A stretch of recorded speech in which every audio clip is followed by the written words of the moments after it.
אנחנו נמצאים היום מוצאי שבת, ראש חודש, מר חשוון, בצדיק רבי דוד ומשה.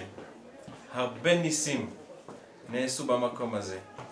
כל האנשים שבאים פה כל שנה ושנה מתחזקים ורק שומעים על ניסים ונפלאות בזכות הצדיק שהקדוש ברוך הוא עושה.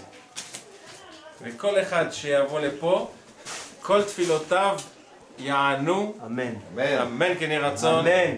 ושצריכים להאמין ולחזק את לבכם ולבוא לפה, אמן, ותתברכו מפה אל יום לכולם בזכות הצדיק רבי דוד ומשה.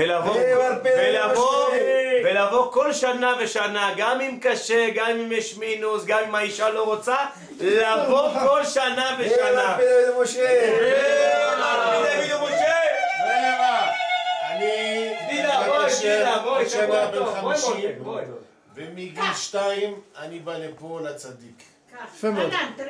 ועד 120 בעזרת השם. אמן, אמן. כולכם. פוספה, אתה רוצה להגיד משהו לרבי דוד ומשה? אל תתבייש. לא, הנה חנן.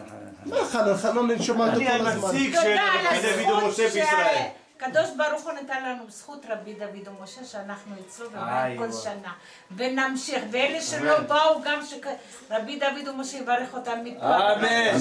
כל אחד בשם שלו, אמן. כל אחד במקומו, כל אחד בכבודו. וכל אחד שאמר משהו